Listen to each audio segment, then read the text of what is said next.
Assalamualaikum sahabat Nijos Channel. Salam sejahtera untuk kita semua. Semoga sahabat sehat-sehat saja. Amin. Kali ini kami mengajak sahabat untuk mengikuti kajian Islami pada subuh. Penyelenggaranya DKM Masjid Jami, Al-Ikhwan, Komplek Hankam Kelapa II, Depok. Penceramahnya adalah Kiai Haji Masrur Ahmadi Al-Hafiz. Adapun topiknya adalah kajian kitab Mau'izotul Mukminin.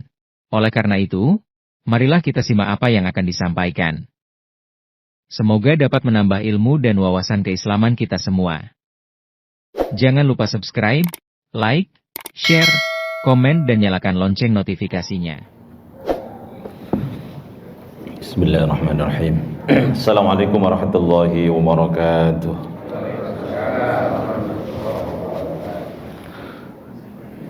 Alhamdulillahi ala ihsanih wa syukru lahu ala taufiqihi wa amtinanih. Asyhadu an la ilaha illallah wahdahu la syarika lahu ta'ziman li sya'nih. Wa asyhadu anna sayyidana wa maulana Muhammadan abduhu wa rasuluhu wa safiyuhu wa habibuhu at-ta'i ila ridwanih. Allahumma salli wa sallim wa barik ala sayyidina wa maulana Muhammadin wa ala alihi wa ashabihi wa ansarihi wa junudihi wa ikhwanihi, amma ba'da. Ikhwatal imani wal islam, azani Allah wa iyyakum. Para alim ulama, para asatid, para kiai, para tokoh, ketua DKM dan jajarannya, serta jamaah salat subuh yang dimuliakan Allah. Alhamdulillah, pada pagi hari ini kita ditakdirkan oleh Allah Subhanahu wa ta'ala bisa hadir di masjid yang sama-sama kita banggakan ini. Semoga langkah kaki kita, gerakan tubuh kita dari tempat tinggal kita masing-masing hingga sampai kita masuk ke masjid ini hingga pulang lagi senantiasa menjadi sarana kebaikan dan ibadah kepada Allah Subhanahu wa ta'ala. Amin ya rabbal alamin. Langkah pertama menjadi penghapus dosa dan kesalahan, langkah kedua menjadi diangkatnya derajat kita oleh Allah Subhanahu wa ta'ala. Apalagi subuh ya. Subuh ini disaksikan oleh jutaan bahkan miliaran malaikat untuk sama-sama mendoakan kita. Wa minal laili fatahajjad bihi nafilatan laka asa ay yab'atsaka rabbuka maqaman mahmuda.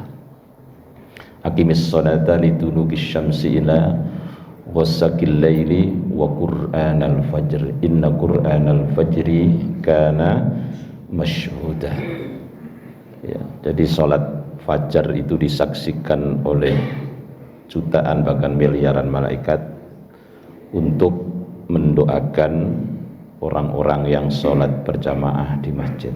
Alhamdulillah, subhanallah. Apalagi kalau diawali dengan 2 rakaat qobliyah, rakaatil fajri khairan minad dunya wa ma fiha, atau kama qala Rasulullah sallallahu alaihi wasallam. Rakaatil fajri, 2 rakaat sebelum sholat subuh, khairun minad dunya wa ma fiha, itu nilainya lebih baik daripada dunia seisinya. Masya Allah, ini fantastis, luar biasa. Tapi ternyata belum juga banyak yang bergerak. Kalau di Sensus di komplek ini ada berapa orangnya kira-kira? Ada berapa Pak? Nggak sampai. Yang hadir, yang sholat berjamaah kira-kira berapa? Ini ya, Masya Allah. Padahal kalau seandainya Al-Ikhwan itu bikin aturan, siapa yang sholat subuh agar dikasih 500.000 misalnya, nggak harus juta, 500.000. Kira-kira gimana itu? Ya, penuh sampai sono loh, ya, sampai penuh ini sampai ke jalan-jalan. Ya, kalau seandainya Al-Ikhwan ini bikin aturan, ya, di komplek ini siapa yang, atau di tempat yang lain juga, kalau ikut jamaah sholat subuh di Al-Ikhwan maka akan dikasih 500.000 juta. Wah, ribu adalah jangan juta. Masya Allah, pasti penuh. Ya, tapi giliran disampaikan oleh Rasulullah mendapatkan kebaikan yang lebih baik daripada dunia isinya, enggak bergerak ternyata. Masya Allah. Nah, itulah nilai keimanan, nilai keyakinan. Ya, keimanan dan keyakinan ini harus kita bangun. Ya, iman ini terkait dengan hal-hal yang gaib. Ya, gaib itu yang enggak nampak. Nah, yang enggak nampak itu justru lebih keren, lebih luar biasa, lebih kuat. Kita ini yang nampak di depan mata kita itu sebenarnya sedikit, yang belum dilihat itu masih banyak sekali, dan yang enggak kelihatan itu lebih kuat, luar biasa. Ya, coba perhatikan seseorang yang ketika melek ini rasa-rasanya susah untuk apa? Untuk terbang dan melompati rumah-rumah yang ada di komplek ini. Tapi ada seseorang yang pernah dalam tidurnya itu bermimpi bisa melompat ke gunung, bisa, ya, bisa melompat ke rumah-rumah itu bisa. Tapi dalam keadaan apa? Mimpi. Ya, ternyata itu Bapak Ibu sekalian, yang kuat hingga melakukan hal seperti itu adalah roh kita.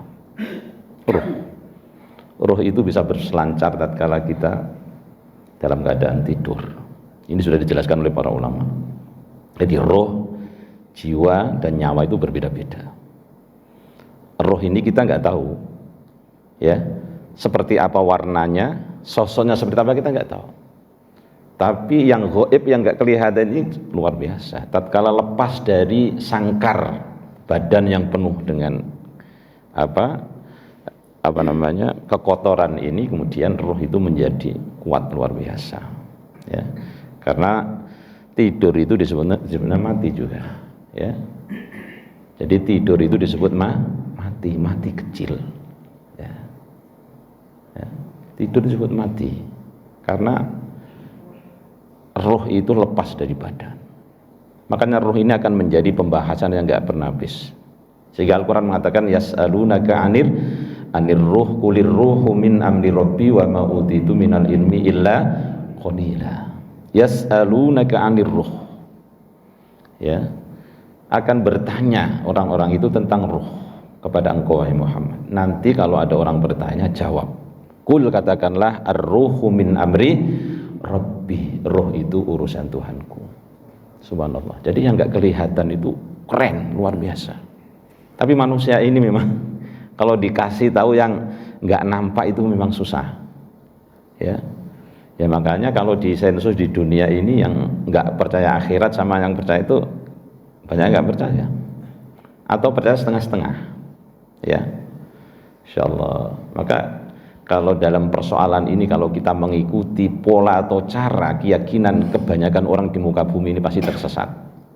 Wa in tuti aktsara man fil ard yudilluka an sabilillah. Kalau kalian itu mengikuti cara kebanyakan orang di dunia ini, ya, mengikuti cara keyakinan kebanyakan orang di dunia ini, dari dulu hingga sekarang hingga yaumil qiyamah, yudilluka an sabilillah, pasti akan menyesatkan kamu dari jalan yang benar, jalan Allah Subhanahu wa taala. Jadi kita harus bangun dulu keyakinan terhadap hal-hal yang gaib, sehingga kita akan terus bersemangat. Ya, kalau kata kiai saya dulu, kalau diceritakan masalah barzah, masalah akhirat itu, kalau kamu nggak percaya mati dulu aja, katanya gitu.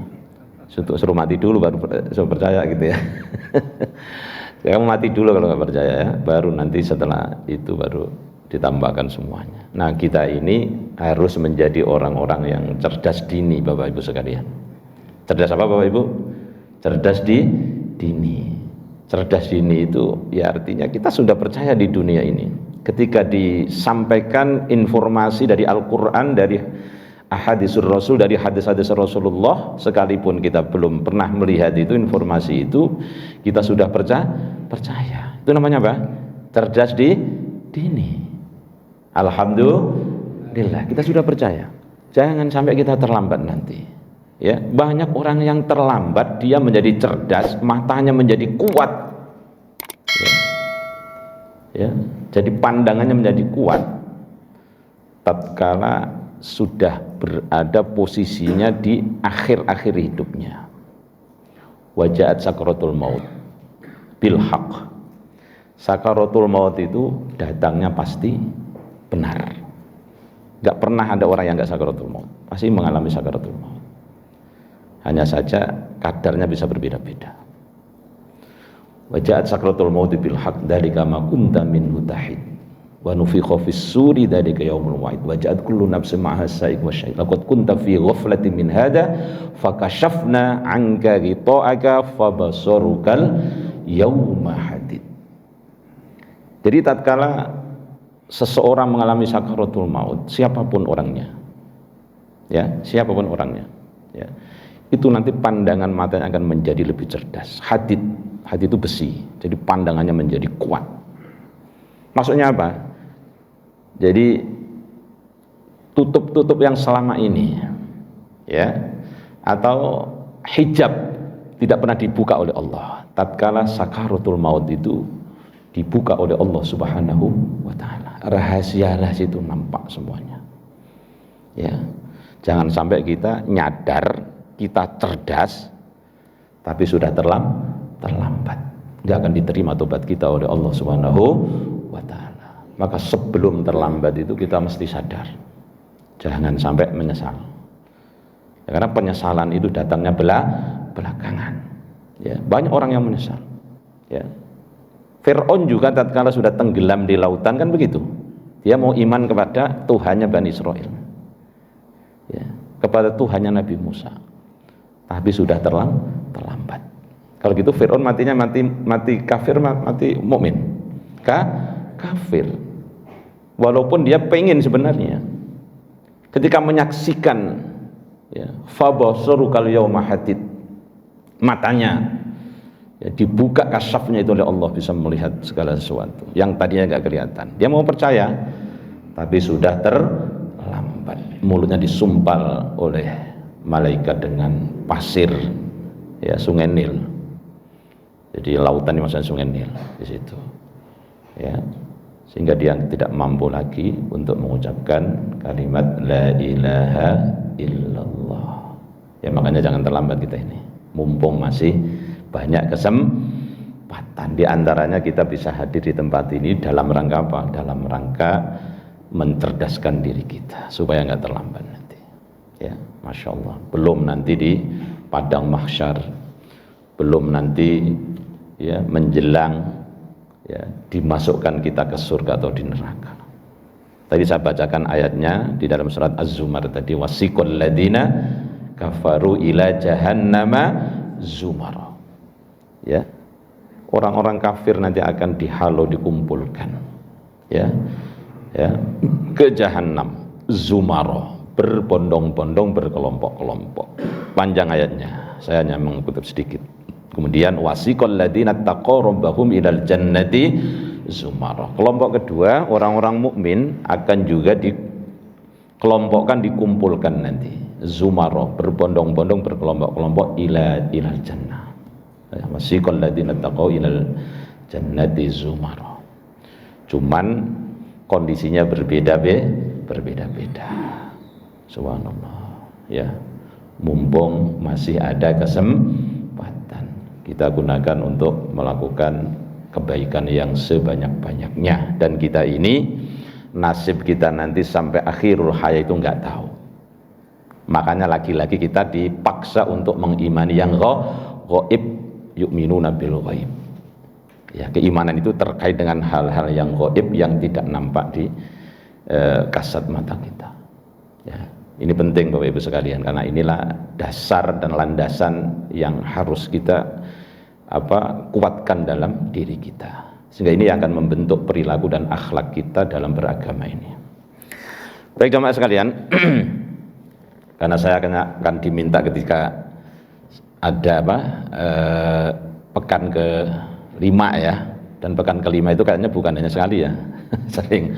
Makanya saya bilang sama Ustadz Romli kemarin yang menghubungi saya, kalau gitu menggunakan panduan kitab saja, ya, supaya nanti berurut gitu, ya, walaupun tematik, ya, tema-temanya kita ambil. Nah, Insya Allah kita akan mengkaji satu kitab yang sangat terkenal ya di kalangan kita, yaitu Mau'izatul Mu'minin.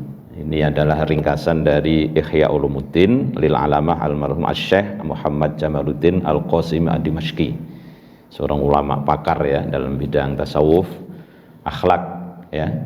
Maka kita tertarik dengan mengkaji kitab ini. Jamaah sekalian, yang pertama adalah tentang Kitabul Ilmi. Ya, kitab atau bab menjelaskan tentang ilmu. Karena ilmu ini menjadi syarat diterimanya amal kita oleh Allah Subhanahu wa taala. Jadi syarat pertama adalah ilmu, pengetahuan. Ya, ibadah tanpa ilmu nggak akan diterima. Ya. Bi ghairi ilmin, tanpa ilmu ya la tuqbalu, nggak akan diterima oleh Allah Subhanahu wa taala. Makanya syarat diterimanya ibadah itu yang pertama ilmu ikhlas karena Allah. Ada ilmu juga. Jadi ikhlas itu pakai ilmu. Ya, ikhlas nggak pakai ilmu bagaimana caranya? Ikhlas itu kan memurnikan ibadah. Hanya kepada Allah kita tujukan segala ibadah itu. Kalau kita nggak paham tentang ilmu ikhlas, nggak akan nyampe ikhlas itu. Bagaimana ikhlas itu? Memurnikan niat ibadah, bukan untuk mencari hal-hal yang lain, tapi untuk mencari ridha Allah. Dan syarat pertama adalah niat karena Allah. Yang kedua ittiba'ur rasul. Yang kedua cara atau praktek beribadah, baik ibadah mahdhah atau ghairu mahdhah. Ya, semuanya itu harus mengikuti apa yang disabdakan oleh Rasulullah sallallahu alaihi wasallam. Jadi dasarnya Quran dan Sunnah. Ya, dua hal itu yang kemudian dalam praktek ini kita juga bisa mengikuti para ulama atau ahwalul ulama dalam mempraktekkan Quran dan Sunnah. Baik, yang pertama fadilatul ilmi. Jadi ilmu itu ya memiliki kemuliaan. Ya, ilmu itu cahaya. Al ilmu nurun. Ilmu itu cahaya.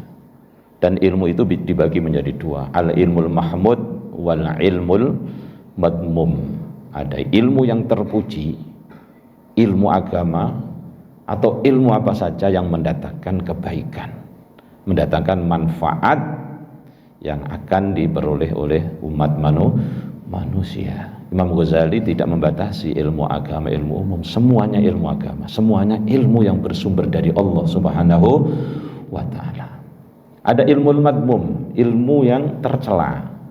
Tatkala dia mempelajari satu ya disiplin ilmu itu yang memang tujuannya bukan untuk kebaikan. Ilmu sihir misalnya, ilmu perdukunan misalnya, itu namanya ilmu madmum yang jelas-jelas dilarang oleh agama. Syawahiduhu minal Qur'an ayatin katsirah. Ya, jadi dalil-dalil tentang ilmu itu di dalam Al-Qur'an sangat banyak sekali. Kenapa kita harus memiliki landasan ilmu yang kuat? Ya, apalagi dalam memahami soal agama, syariat, tidak boleh asal-asalan. Ya, maka di sini disebutkan banyak sekali ayat-ayat Al-Qur'an dalam bab ini. Ya, jadi ayatun katsirah. Minha qauluhu azza wa jalla, di antara ya firman Allah itu adalah yang terdapat di dalam surat Ali Imran ayat 18. Ya.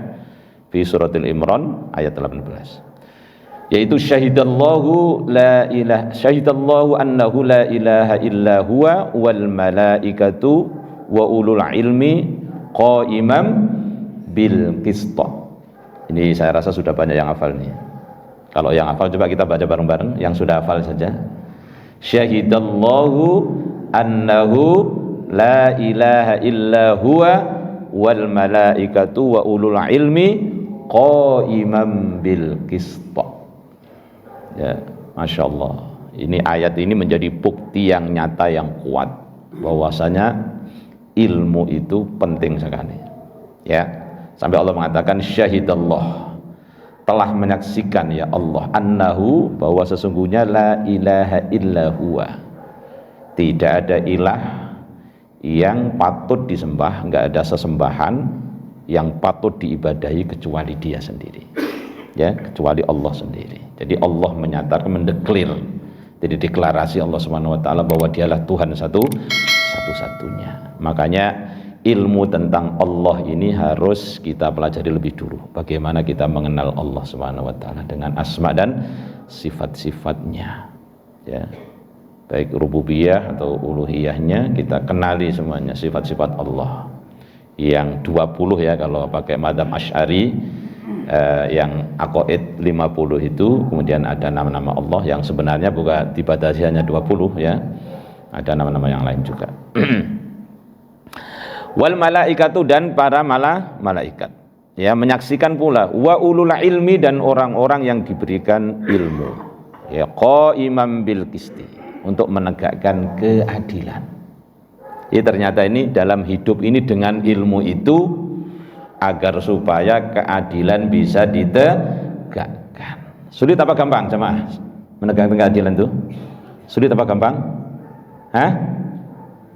Nggak ada yang jawab, nggak berani ini. Sulit apa gampang menegakkan keadilan itu? Ya, gampang ya, ada gampang, ada sulit. Ada dua madzhab berarti di sini ya. Nah, ada yang bilang gampang, ada yang sulit. Subhanallah. Ya, jadi perkara yang sulit dilakukan bila mana itu bisa dipraktekkan, maka itu akan membawa kebaikan dan maslahat yang luar biasa. Kita sekarang ini sedang diuji oleh Allah SWT di negeri kita tercinta Indonesia dalam menegakkan hukum dan keadilan. Memang sulit, luar biasa sulitnya. Makanya wajib ada pengadilan yang sebenarnya. Kapan itu? Pengadilan yang sebenarnya kapan? Yaumal Qiyamah. Maka kalau nggak ada kiamat, nggak ada akhirat, itu nggak mungkin, harus ada, wajib ada. Akhirat itu wajib ada. Ya, ya. Maliki yaumiddin. Ya, nanti Allah yang menjadi raja di rajanya. Kerajaan yang sekarang diklaim oleh manusia itu semuanya kosong nanti di hadapan Allah Subhanahu wa taala, nggak ada. Yang memiliki kerajaan hanya Allah Subhanahu wa taala. Maka keadilan ditegakkan setegak-tegaknya itu nanti di akhirat. Kalau di dunia ini pasti ada celah kekurangan pasti ada. Ya, sekalipun sudah diupayakan, nggak bisa memuaskan semua orang. Tapi kalau di akhirat sudah pasti. Nah, makanya akhirat itu ditegakkan keadilan itu supaya apa? Supaya orang-orang yang ketika di dunia ini belum mendapatkan keadilan itu akan disempurnakan oleh Allah Subhanahu wa taala.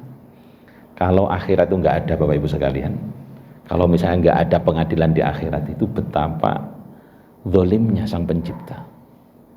Ya, karena apa? Karena orang-orang yang ketika di dunia ini yang seharusnya dapat keadilan, karena dia nggak mampu, karena lemah, nggak ada dukungan, sehingga yang seharusnya dia itu dalam pihak yang benar, ya, dia bisa dijebloskan dalam penjara. Kalau kemudian nanti nggak dapat keadilan sebenarnya, itu betapa ngerinya itu, ya. Makanya orang-orang yang ketika di dunia melakukan atau pelanggaran hukum yang kemudian nggak sempat tertangkap, nggak sempat dipenjara, nggak sempat dihukum, itu justru lebih berat. Mending yang ketangkap dia bertaubat. Kalau dia korupsi, ya dananya diserahkan ke negara itu tobatnya. Itu masih mending daripada yang terus ngumpet, yang nggak ya ketangkap, yang merasa aman. Dari sana nanti nggak ada itu, nggak ada yang bisa ngumpet. Yang mana akan ditegakkan keadilan itu, ya. Makanya wajib ada. Kembali ke tadi, jadi Allah SWT mengatakan, berfirman, syahidallahu annahu la ilaha illa huwa wal malaikah. Ya, dan para malaikat, wa ulul ilmi, dan orang yang memiliki ilmu, qaiman bil qisti, untuk menegakkan keadilan. Jadi keadilan ditegakkan itu atas dasar ini. Ya, atas dasar apa? Keimanan kepada Allah, ya, kemudian malaikat, kemudian ilmu yang harus ya dimiliki, ya. Dan orang-orang yang memiliki ilmu itu diistimewakan oleh Allah Subhanahu wa taala. Ini dalilnya, dalil fadilatul ilmi, fadilah ilmu, bahwa orang punya ilmu itu diistimewakan oleh Allah. Maka belajar itu menjadi penting. Jadi belajar itu penting. Bahkan al ilmu qoblal amal, ilmu itu sebelum beramal, ya, dan ilmu itu mesti diamalkan. Fangdur kaifa bada subhanahu wa ta'ala, maka perhatikan ya bagaimana Allah memulai. Nah, ini kita perhatikan ayat ini Ya, ayat yang terdapat dalam surat Ali Imran itu kita perhatikan coba. Syahidallahu annahu la ilaha illa hu. Jadi bada'a subhanahu wa ta'ala binafsih. Ya, yang pertama Allah menyampaikan dengan dirinya sendiri, mendeklir, menyampaikan kepada seluruh manusia binafsih, dengan menyebutkan dirinya sendiri. Dan yang berani menjamin kebenaran mutlak hanya Allah Subhanahu wa taala.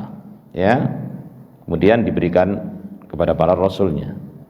Ya, watanna bil malaikati, dan kemudian nomor dua, ya. Jadi sana itu menduakan atau menomorduakan para malaikat. Wa tsallatsa bi ahlil ilmi, dan kemudian mengurutkan, ya, urutan yang ketiga. Yang ketiganya adalah ahlul ilmi.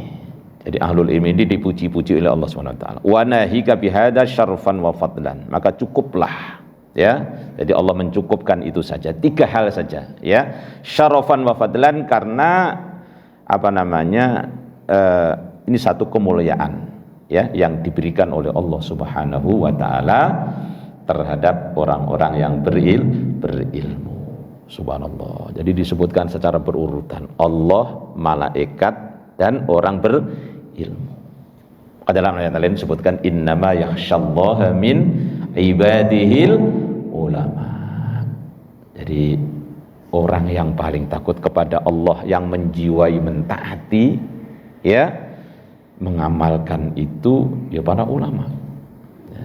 Makanya kalau sudah dikenal oleh masyarakat dia seorang ulama, seorang kiai misalnya, itu tanggung jawabnya makin berat. Ya, jangan kemudian mencederai dengan perilaku-perilaku yang menyimpang. Karena sekali saja seorang kiai atau ulama itu melakukan penyimpangan, ya, ini akan berdampak luas terhadap kehidupan masyarakat. Benar dijaga, ya. Makanya dalam hal ini ulama itu dibagi 2, ada ulamaul husnu, ada ulamaus su. Ulama su. Ya, dia disebut oleh masyarakat sebagai kiai, sebagai ulama, tapi perilakunya buruk. Itu yang berbahaya. Itu yang paling ditakutkan oleh Rasulullah sallallahu alaihi wasallam. Wailul lil ulama isu. Ya, kecelakaan bagi ulama-ulama yang su. Cirinya apa? Cirinya mereka, ya, kecintaan terhadap dunianya itu lebih dominan dan mengajak manusia kepada kesesatan, ya, demi memenuhi syahwat dan keinginannya. Kalau ulama yang kategori husnu, yang innama yakhsyallaha min ibadil ulama tadi, adalah ulama yang mengarahkan kepada umat ini untuk bisa menegakkan syariat Allah, untuk mengikuti perintah-perintah Allah dan selamat hidupnya hingga dunia dan akhirat. Kemudian wa qala Allah ta'ala yarfa'illahu alladhina amanu minkum walladhina utul ilma darajat. Yarfa'illahu alladhina amanu minkum. Allah akan mengangkat, ya, derajat, bahkan di sini disebutkan secara plural, ya, secara jamak, yaitu beberapa derajat orang-orang yang beriman dan orang-orang yang berilmu. Masya Allah. Orang-orang yang beriman dan orang-orang yang berilmu akan diangkat derajatnya oleh Allah Subhanahu wa taala. Masya Allah. Ya, ini kemuliaan daripada ilmu. Maka kita ini nggak boleh berhenti belajar. Jadi kewajiban belajar itu minal mahdi ilal lahdi. Jadi salut saya ini kalau kita yang sudah umur ini kemudian masih tetap semangat untuk mengkaji ilmu Allah Subhanahu wa taala, karena perintahnya memang begitu. Ya, minal mahdi ilal lahdi, dari sejak lahir kita, masih digendong oleh ibu-ibu kita dulu hingga kita menjelang ajal, ya, ilal lahdi, sampai nanti ke liang lahat kita masih terus dituntut untuk terus belajar, ya. Dan saksikan bahwa sesungguhnya yang disebut taman-taman surga yang digelar di dunia ini, ya, seperti ini nih, namanya taman surga. Maka kalau kalian lewat di satu tempat, di situ ada taman surga, mampir aja di situ. Tapi tidur nggak apa-apa, Ustaz, nggak apa-apa, tidur aja. Tidur juga dicatat toh, nggak apa-apa. Tidur ngantuk nggak masalah, yang penting ikut, ya. Yang penting ikut. Jadi jangankan yang nimbrung di situ, yang seneng saja sama orang ngaji itu dapat nanti, dapat bagian. Seneng aja. Ya. Karena kalau dalam hidup ini ya usahakan paling tidak itu setiap hari kita bisa mengkaji ilmu Allah. Kalau enggak setiap hari ya sepekan sekali, sebulan sekali. Ya, atau setahun sekali, bahkan seumur sekali juga boleh. Jangan sampai kita tidak pernah mendekati ulama atau kiai atau ustadz ya. Kita mesti lakukan itu supaya kita selamat nanti ya. Yarfa'illahu alladhina amanu minkum walladhina utul ilma darajat ya, akan diangkat derajatnya oleh Allah Subhanahu wa taala. Bahkan siapapun orangnya yang menempuh satu perjalanan dalam rangka menempuh ilmu, Allah akan mudahkan jalannya ke surga. Man salaka tariqan yaltamisu fihi ilman sahalallahu lahu tariqan ilal jannah, atau kama qala Rasulullah sallallahu alaihi wasallam. Itu mulianya orang mencari ilmu. Maka enggak boleh kita malas-malasan. Barang siapa yang menempuh tariqan, tariq itu jalan, yaltamisu fihi ilman, dalam rangka ingin meraih ilmu, sahalallahu lahu tariqan ilal jannah, Allah akan mudahkan kepadanya jalan menuju surga. Allahumma amin. Semoga ini menjadi ya alasan kita di hadapan Allah SWT untuk mendapatkan surganya, bahwa kita pernah mengkaji ilmu pada satu hari di Masjid Al-Ikhwan setelah sholat subuh, dan ini nggak akan hilang, catatan ini nggak akan hilang, energi ini akan tetap abadi, satu saat akan diungkap oleh Allah SWT. Ini pentingnya. Jadi kan ada kekuatan di sini nih, di dalam jamaah ini ya, ada kekuatan, ada energi yang kemudian itu enggak akan hilang, tercatat rapi ya oleh malaikat yang nanti akan digelar di mahkamah Qadhi Al-Jalil nanti ya di hadapan Allah Subhanahu wa taala. Kemudian ada firman lagi ya di dalam surah Az-Zumar ya, qul hal yastawil ladina ya'lamuna wal ladina la ya'lamun. Qul, katakanlah wahai Muhammad ya, sampaikan kepada manusia, hal yastawil ladina ya'lamun, apakah sama orang yang ngerti, yang memiliki ilmu, wal ladina la ya'lamun, dan orang yang tidak memiliki ilmu. Sama apa enggak, jemaah? Orang yang berilmu dan orang yang tidak berilmu sama apa enggak? Sebenarnya enggak usah dijawab. Karena memang sudah jelas enggak sama gitu. Al-Qur'an itu begitu, sering menantang dengan kata-kata pertanyaan yang sebenarnya itu hanya apa, menyentil saja ya. Orang berilmu sama yang nggak berilmu jelas nggak sama ya, jadi nggak sama. Kan di sini di dalam Al-Quran itu nggak perlu kata-kata jawaban ya, nggak sama. Orang yang berilmu dan orang yang tidak berilmu jelas tidak sama ya. Makanya ilmu ini menjadi penting ya. Ilmu sama gelar pentingan mana jemaah? Ilmu sama gelar pentingan mana? Bingung ya. Iya. Ya gelar itu kan sebagai bukti secara formal ya, tapi enggak selama-lamanya harus bergelar ya. Tapi kalau itu menjadi satu aturan yang mengikat, yang disepakati, ya jangan didustakan ya, tetap harus ditepati gelar-gelar itu ya. Masya Allah. Dan ilmu itu bisa didapat dengan cara apapun ya, dengan seperti ini yang non formal seperti ini juga bisa kita meraih ilmu, dengan yang formal dengan sekolah ya, dengan gelar juga kita bisa meraih ilmu. Artinya Allah Subhanahu wa taala berikan kesempatan seluas-luasnya bagi umatnya untuk mencari ilmu. Nah, kemudian innama yakhsyallaha min ibadil ulama. Tadi sudah saya jelaskan ini ya. Jadi sesungguhnya yang paling takut kepada Allah hanyalah para ulama.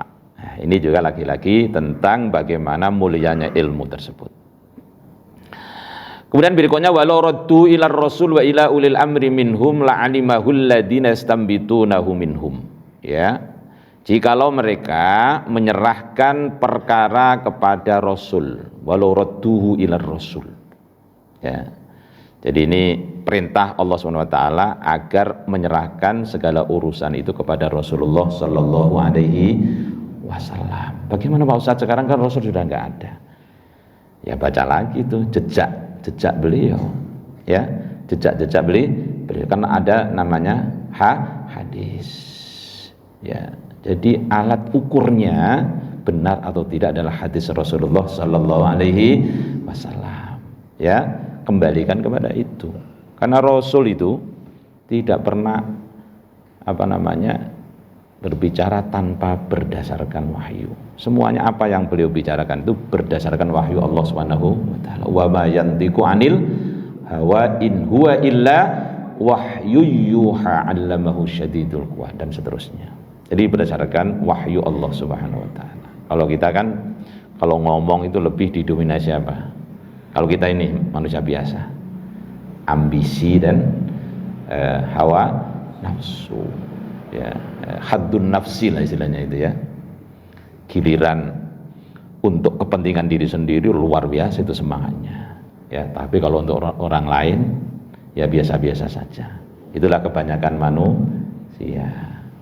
Maka al-ihsan, ihsan itu disebutnya oleh para ulama itu dibalik harusnya kalau ihsan itu, ya. Kan di dalam Islam itu apa? Ada iman, Islam, ihsan. Nah, ihsan itu kita bisa menjadi ihsan itu bila mana kalau untuk kepentingan orang lain kita dahulukan.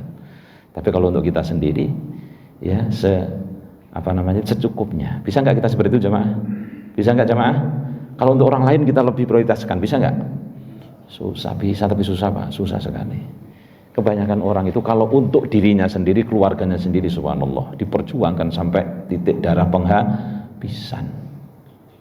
Yang bisa secara sempurna adalah Rasulullah Sallallahu Alaihi Wasallam. Maka beliau ketika mau meninggal itu apa yang disebut ummati. Ya, maka di sini nih ada sambungannya. Walau radduhu ilar rasul. Jadi kalau kita ingin mengembalikan perkara yang sebenar-benarnya, ya dengan posisi yang istilahnya itu presisi itu, yang tepat, ya itu kembalikan kepada apa yang disampaikan oleh Rasulullah Sallallahu Alaihi Wasallam. Wa ila ulil amri minhum, dan kepada orang-orang yang berilmu. Ya, ulil amri di sini itu bukan sekonyong-konyong pemerintah, bukan. Ya, ulil amri itu bisa dimaknai yang berilmu di sini. Ya, kalau pemerintah yang baik, melaksanakan hukum dengan baik, ya bisa kita jadikan patokan. Kalau enggak, gimana? Kalau selalu bertentangan dengan nilai-nilai misalnya, ya enggak harus kita taati. Ya. Jadi kita taat kepada pemerintah itu selama pemerintah itu mengikuti yang baik. Wajib kita harus taat kepada pemerintah. Enggak boleh kita melanggar pemerintah. Ya, atiullah wa atiur rasul wa ulil amri minkum. Taatilah Allah dan Rasul dan pemerintah taati. Ya. Tapi kalau kemudian itu aturan itu melanggar ya nilai-nilai agama kita, ya enggak wajib kita taati. Kita orang beragama, ya, bukan untuk memprotes pemerintah, bukan. Ya. Tapi itu ada aturan-aturan yang mengikat bagi orang-orang yang berkeyakinan beragama itu. Ya. La ta'ata li maksiatin fi maksiatin la ta'ata li maksiatin la ta'ata li makhlukin fi maksiatil khaliq. Mohon maaf. La ta'ata li makhlukin, tidak ada ketaatan bagi seseorang kepada makhluk, kepada manusia. Fi maksiatil khaliq, dalam rangka bermaksiat kepada Sang Pencipta. Jadi tidak wajib taat. Nah, jadi ada kedudukannya semuanya. Wa ulil amri minhum, dan orang-orang yang bil ilmu. La alimahul ladzina yastambitunahu minhum, ya. Ya, niscaya akan mengetahui perkara itu. Itu orang-orang yang mampu memahami perkara itu. Ya, jadi orang-orang yang mampu memahami perkara harus berilmu. Maka itu yang jadikan patokan. Karena kalau ilmu nggak ada ya jahil. Kalau kejahilan yang merata di muka bumi ini ya hancur semuanya. Makanya harus ada ilmu, tatanan, sehingga itu bisa menata kehidupan ini. Kemudian radda hukmahu fil waqi ila istimbatihim wa alhaqa rutbahum bi rutbatil anbiya fi kashfi hukmillahi ta'ala. Jadi Allah menyerahkan hukum ya fil waqi'i, perkara-perkara ya kejadian-kejadian satu perkara, ila istimbatihim, kepada istimbat para ulama. Ya, ada namanya istimbat. Jadi berusaha sekuatnya untuk mencari jalan keluar dengan ilmu untuk mendapatkan keputusan. Jadi memutuskan perkara itu mesti pakai apa? Ilmu. Jadi mutusin perkara nggak pakai ilmu terus pakai apa? Ya, hakim saja ya, hakim atau jaksa itu juga pakai ilmu. Kalau memutuskan perkara tanpa ada pengetahuan, tanpa ada undang-undang, tanpa ada konstitusi, ya bagaimana caranya? Ya. Nah, kalau dalam hal ini maksudnya ini adalah para ulama. Maka kemudian Allah ya menghubungkan ya martabat para ulama atau derajat para ulama itu birutbatil anbiya'i dengan keutamaan dan derajat para nabi. Makanya ada dalil mengatakan al ulama'u warathatul anbiya. Ulama itu pewaris nabi. Jadi karena nabi itu sudah berhenti, fasenya sudah berhenti dengan diutusnya baginda kita Nabi Muhammad sallallahu alaihi wasallam, sudah berhenti, nggak ada nabi lagi. Ya, maka kemudian bagaimana kita cara untuk mengikuti nabi itu? Ya ada jalan keluarnya. Ya, warathatul anbiya itu humul ulama, mereka adalah para ulama. Harus tetap ada. Ulama itu menjadi pengontrol, karena ulama inilah yang kemudian diharapkan tetap bisa membimbing masyarakat. Ya, maka untuk mengkader ya ulama-ulama yang betul-betul handal itu ya kaum muslimin punya kewajiban. Punya kewajiban untuk mengkader para ulama yang menjadi panutan. Ya. Nah, jadi harus ada itu. Maka pondok-pondok pesantren itu mesti harus tetap ada untuk mencetak ya atau mengkader para ulama. Yang itu dibutuhkan oleh masyarakat. Kita ini termasuk anugerah yang luar biasa di Indonesia. Banyak pesantren, banyak pondok pesantren. Ya, banyak pondok pesantren, banyak lembaga-lembaga yang mencetak kader-kader ulama. Bahkan ada namanya apa? MUI, Majelis Ulama Indonesia. Alhamdulillah. Ini anugerah ya, anugerah dari Allah Subhanahu wa taala. Fi kasfi hukmillah, dalam membuka hukum Allah. Jadi untuk menerapkan ya, untuk mengkaji atau istimbat hukum ini perlu seperangkat ilmu yang kuat. Apalagi sampai taraf berfatwa misalnya, tidak sembarangan. Harus dengan apa? Perangkat yang memadai, keilmuan yang memadai, sehingga itu bisa memfatwakan satu hukum. Ini juga tugas para ulama. Itu tadi yang dalil-dalil ilmu dari Al-Quran ya. Sekarang kita coba lihat dalil-dalil dari hadis-hadis Rasulullah Sallallahu Alaihi Wasallam. Ini waktunya berapa menit lagi Pak? Kira-kira masih berapa? Kira-kira masih berapa menit lagi? Kang Adul. jangan terserah saya, nanti jamaah ada yang mau jalan-jalan sama. Iya, oh ada tanya jawab ya, nanti kalau waktunya sudah selesai jangan kasih kode ya, biar enggak apa berlarut-larut nanti. Saya kalau udah ngomong itu lupa berhenti. Ya, saya selalu tanya jamaah. Wa amal akhbar faqala Rasulullah sallallahu alaihi wasallam. Ya, adapun hadis-hadis wa amal akhbar ya yang ditulis di dalam kitab ini ya, faqala Rasulullah sallallahu alaihi wasallam, maka Rasulullah bersabda, may yuridillahu bi khairan yufaqihu fiddin. Nah ini ya, hadis ini sudah kita sering dengarkan. Gimana bunyinya, coba kita baca bareng-bareng. May yuridillahu bihi khairan yufaqihu fiddin. Pasti sudah hafal, jamaah Al-Ikhwan pasti sudah hafal ya, karena ini sering dibaca oleh para ustaz. Jadi ini ukuran orang itu baik atau tidak itu di sini nih dalilnya ya. Jadi kalau kita mengatakan orang itu baik atau tidak, ya ini dalilnya, simpel. Man ya, barang siapa. Kalau bahasa Jerman begini, man utawi sapa wonge. Paham? Bahasa Jerman, Pak. Man utawi sapa wonge. Ya. Iku yuridillah, jadi ada mubtada, ada khobar di situ.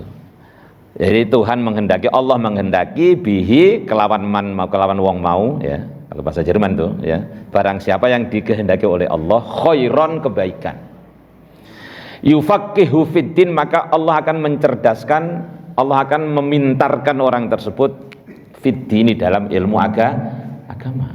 Udah jelas ini nggak ada yang menentang hadis ini sama sekali. Ya, semuanya sepakat.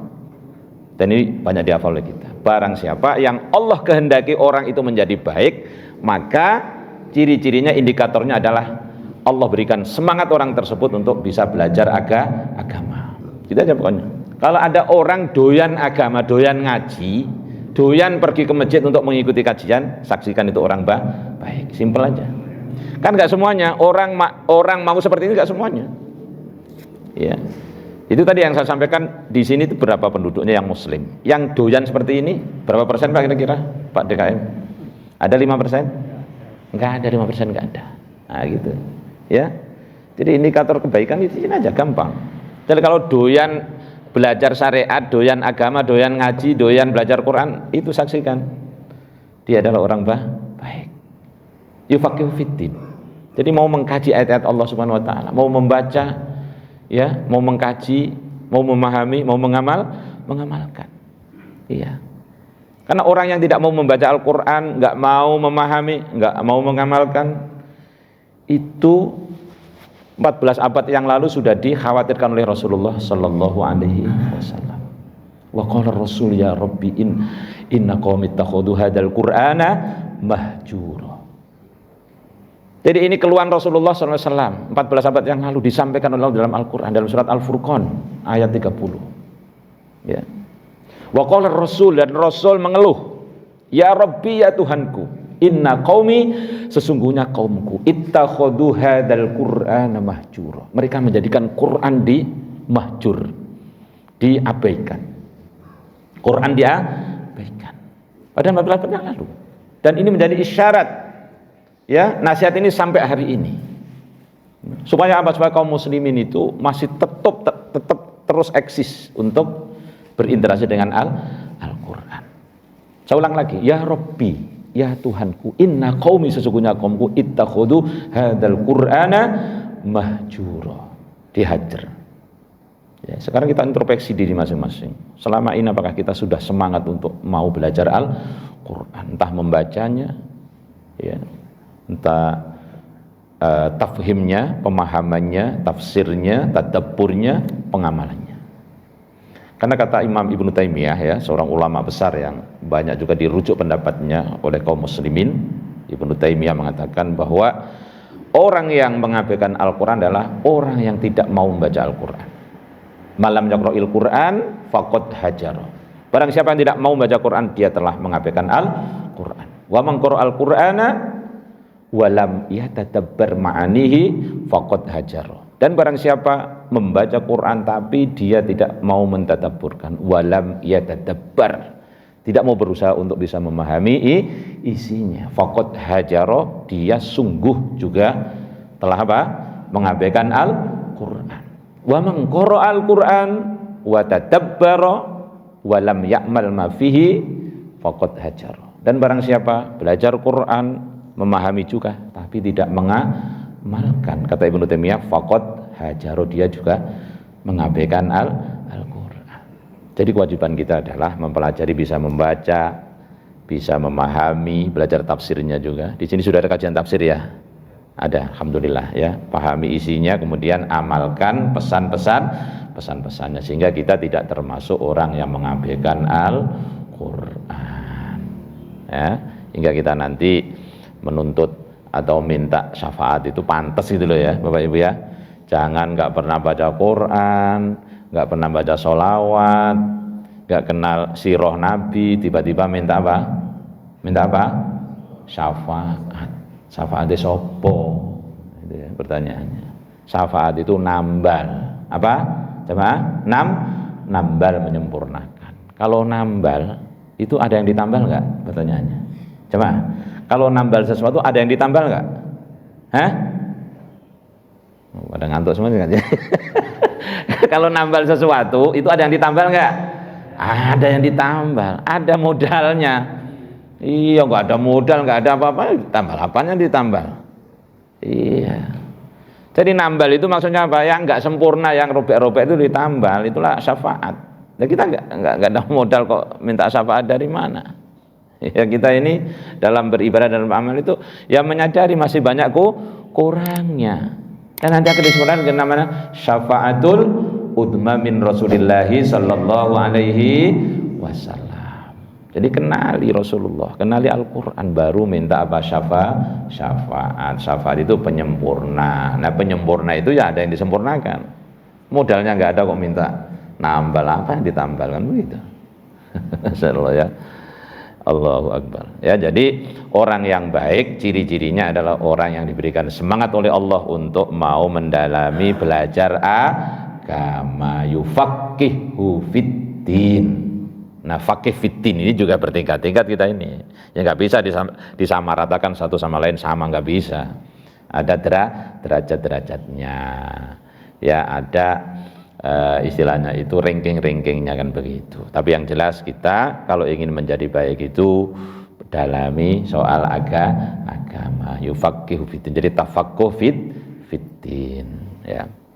Wa qala sallallahu alaihi wasallam al ulama'u warathatul anbiya. Ada dalil lagi berikutnya adalah ulama itu pewaris para nabi. Wa ma'lumun annahu la rutbata fawqan nubuwah. Dan sudah jelas, sudah maklum bahwa tidak ada derajat yang lebih tinggi di atas derajat kenabian. Sedangkan orang yang berilmu tadi diistimewakan derajatnya. Allah, malaikat, orang berilmu. Alhamdulillah, seberapapun ilmu yang kita dapatkan, kita amalkan. Nah, begitu. Itu tadi ya. Jadi derajatnya juga bisa berbeda-beda. Tapi yang jelas bahwa kebaikan itu akan diperoleh dan orang itu dianggap baik bila mana memang Allah berikan semangat orang tersebut untuk bisa mendalami agamanya. Wala syarafa fauqa syarafil wirathah. Ya, tidak ada juga derajat yang melebihi ya derajat para pewaris martabat kenabian itu, yaitu ulama. Nah, lagi-lagi ulama ini yang disebutkan. Ya, orang-orang berilmu. Wa qala sallallahu wasallamu alaihi. Dan Nabi Muhammad bersabda, idza ata alayya yaumun la azdadu fi ilman yuqarribuni ilallah azza wajal fala burika li fi tul isyamsi dzalikal yaum. Ini penting ini saya sampaikan supaya kita terus bersemangat. Rasulullah bersabda, idza ata alayya yaumun. Tatkala datang satu hari ya. Jadi ketika kita masih diberikan kesempatan untuk bisa hidup dalam hari tersebut. Misalnya sekarang hari apa ini? Hari Ahad ya. La azdadu fi ilman, aku tidak menambah ilmu. Ini supaya umatnya juga mau belajar terus. Yuqarribuni ilallah, yang menambahkan aku kepada Allah azza wajal, faraburi kali, maka tidaklah diberkahi bagiku. Fitul isyamsi dzalikal yaum ya, tidak diberkahi oleh Allah ketika matahari ya terbit sampai terbenam. Ya, jadi apa ini pesan ini? Maknanya kita disuruh belajar terus agar setiap hari itu ada pengalaman ilmu yang kita dapatkan yang menjadi asbab ya ilmu dan pengalaman itu untuk mendekatkan diri kepada Allah Subhanahu wa taala. Jadi setiap hari harus tambah itu pengetahuan itu. Ya, yuqarribuni ilallah, yang mendekatkan aku kepada Allah. Ya, saya sempurnakan ya.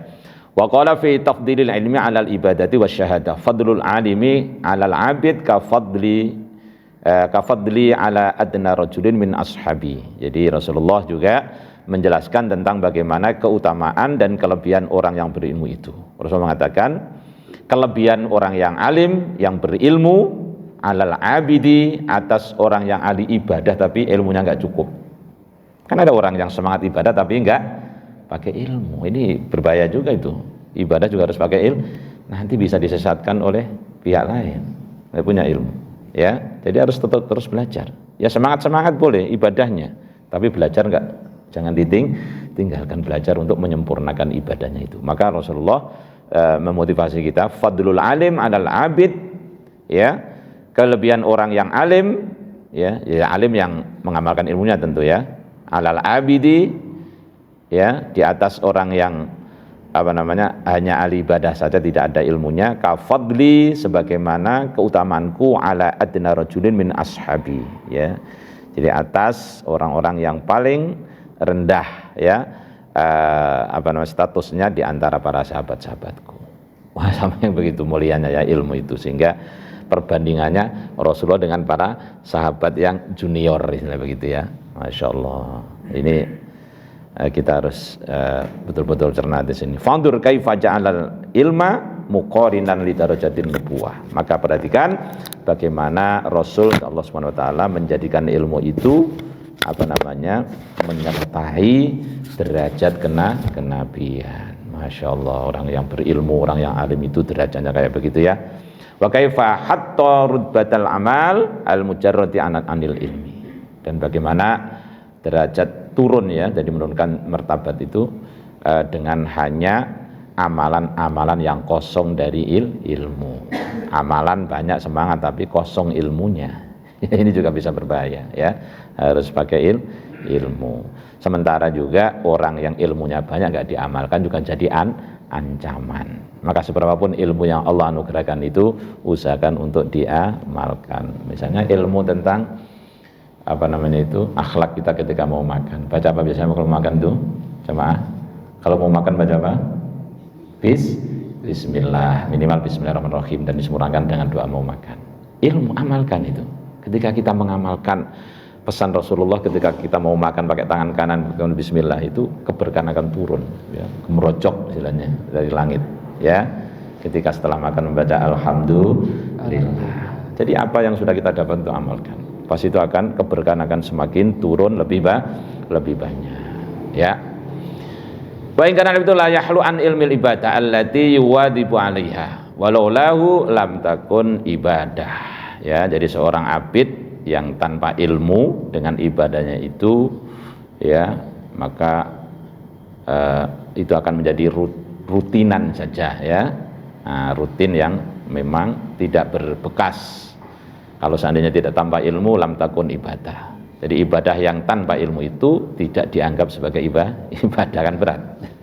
Kita mau sholat aja harus pakai ilmu. Syarat rukunnya sholat kita harus tahu. Kita mau sholat juga harus pakai wudu. Wudu itu juga ada syarat rukunnya. Bagaimana batasan-batasannya? Harus pakai ilmu. Ya, ilmu fikih ya namanya ya. Wa qala Rasulullah sallallahu alaihi wasallam fadlul alim alal abid ka fadlil qamar lailatal badri ala sairil kawakib. Nah, ini juga ada perbandingan lagi. Jadi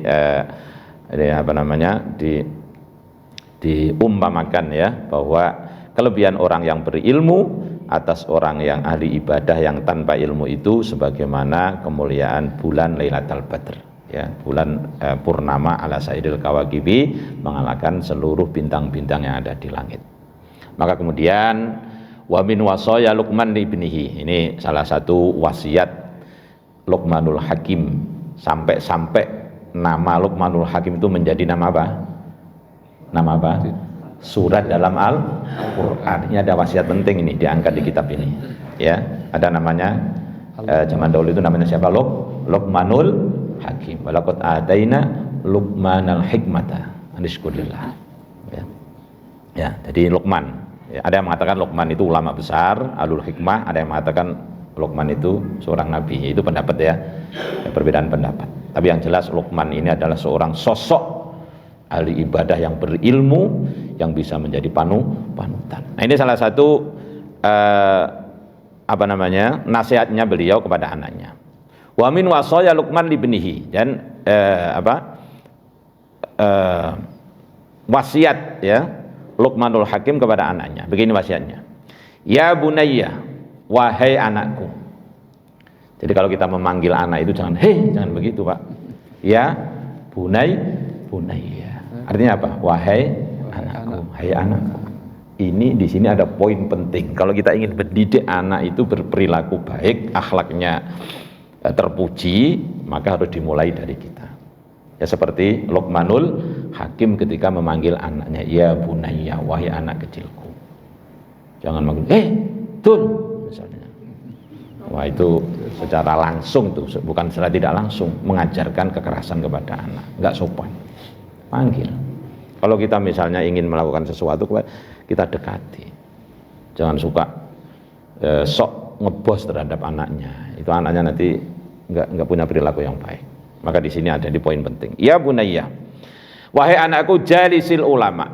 Ya, bergaullah kepada ulama. Jalis artinya duduklah. kepada ulama, artinya deketi ulama. Ya, jadi ulama.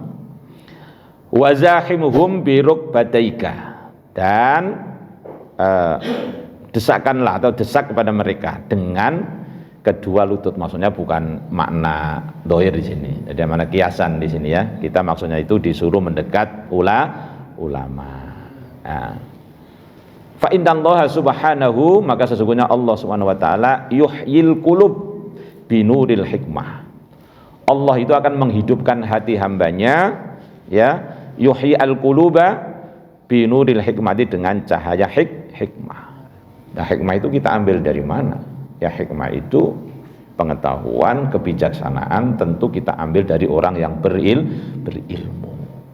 Makanya hikmah itu oleh para mufassir, ya, kalau kita baca kitab yang tafsir itu biasanya itu hikmah itu qaulur Rasulullah sallallahu alaihi wasallam. Ahaditsur Rasul itu hikmah. Hikmah itu adalah sabda-sabda Rasulullah sallallahu alaihi wasallam. Nah, yang paham tentang hadis-hadis Rasul ya ulama. Bagaimana ilmu hadis, bagaimana mustalahul hadis, bagaimana ilmu riwayat, bagaimana ilmu tentang dhaif, tentang sahih, tentang hasan, itu ya ulama. Ya kalau enggak ya ngawur-ngawuran nanti. Ya, ngawur nanti jadinya. Makanya ikuti para ulama yang kompeten dalam bidangnya masing-masing. Nah, di sini kama yuhil ardo biwabiris sama, sebagaimana Allah menghidupkan bumi dengan hujan. Bapak bayangkan saja, ini analoginya. Jadi Allah menghidupkan hati manusia binuril hikmah, dengan cahaya hikmah, kebijaksanaan. Nah, kebijaksanaan itu dalam hal ini yang bisa kita jadikan panutan adalah para ulama sebagai warasatul anbiya, dan ulama ya tentu orang yang berkompeten, ya, ilmunya dengan bidangnya masing-masing, ya. Kama yuhil ardo, sebagaimana Allah menghidupkan bumi ini biwabilis sama, dengan air hujan. Jadi manusia itu seringkali Allah analogikan dengan bumi, ya, bumi. Ya, dalam Al-Qur'an banyak sekali. Ya, manusia itu diumpamakan seperti bumi. Ada bumi kering, ada bumi basah, ada bumi gersang, ada bumi subur. Jiwa manusia, hati manusia juga sama. Ada yang dikasih nasihat sekali itu sudah langsung paham, kemudian menjadi ilmu dan diamalkan. Ada berkali-kali kasih nasihat nggak mempan. Itu seperti bumi gersang. Ya, memang. Ya, jadi manusia itu seperti bumi saja. Ada yang dikasih nasihat, dikasih motivasi sekali, udah nempel langsung diamalkan. Ada yang berkali-kali sampai dijedot-jedotin juga nggak mempan. Itu namanya bumi gersang. Iya. Jadi bumi itu kalau subur, ya, diolah sedikit aja jadi itu. Ya, bibitnya juga bibit yang biasa jadi.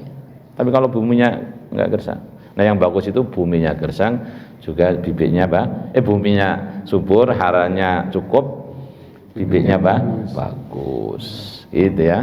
Masya Allah. Jadi ini perumpamaannya seorang ulama besar yaitu Luqmanul Hakim dalam mendidik anaknya. Wahai anakku, kalau kamu kepengen baik, maka kumpul dengan para ulama, para ustadz, dekati mereka. Karena orang itu menjadi, perilaku itu akan dibentuk oleh situasi dan kondisinya. Ya, maka sampai-sampai Rasulullah mengajarkan kalau kita nanya kepada seseorang itu, ya, baik atau tidak, dengan siapa dia bergaul. Nah, jadi almaru ala dini khalili. Kualitas akhlak dan agama seseorang itu ala dini khalilihi, tergantung kepada akhlak dan perilaku temannya. Kalau kita berteman dengan Pak DKM Al-Ikhwan, ya insya Allah baik-baik semuanya. Amin ya rabbal alamin. Wong kang soleh kumpulono, kan begitu. Jadi orang-orang yang soleh, maka sudah menjadi satu kelaziman dan keharusan. Kalau pengen baik, anak kita jadi baik, kita kumpulkan kepada para ulama, bahkan dekatkan dua lututnya, maksudnya itu harus dekat dengan ulama itu. Jangan menghindar dari ulama. Orang yang tadinya baik saja berkumpul dengan orang jahat menjadi jahat, apalagi yang memang jahat, gitu kan. Nah, orang yang tadinya nggak baik, dia terus berkumpul dengan ulama, akhirnya jadi baik. Nah, itu manusia. Ya, memang anaknya situasi dan kondisi manusia itu, maka sangat dipengaruhi oleh bi'ah, ya. Bi'ah itu lingkungan. Nah, lingkungan yang baik adalah lingkungan orang-orang yang memang faham dengan agama. Cukup ya. Baik kalau gitu, karena kita sudah siang juga ya. Jadi saya juga ada acara nih yang kemarin itu mau di sini itu dialihkan ke Al-Fitrah, alhamdulillah. Dialihkan ke Al-Fitrah dan tetap berjalan semuanya. Saya juga bisa silaturahim di sini. Kemudian acara pesantren khataman juga masih tetap berjalan di masjid sekitar pesantren. Kita akhiri dengan hamdalah dan kafaratul majlis. Alhamdulillahirabbil alamin. Subhanakallahumma wa bihamdika asyhadu an la ilaha illa anta astaghfiruka wa atubu ilaik. Wassalamualaikum warahmatullahi wabarakatuh. Terima kasih telah menyaksikan video ini hingga selesai. Jika video ini bermanfaat, jangan lupa like, share, subscribe dan nyalakan lonceng notifikasinya. Tetap jaga kesehatan. Sampai jumpa di video berikutnya. Wassalamualaikum warahmatullahi wabarakatuh.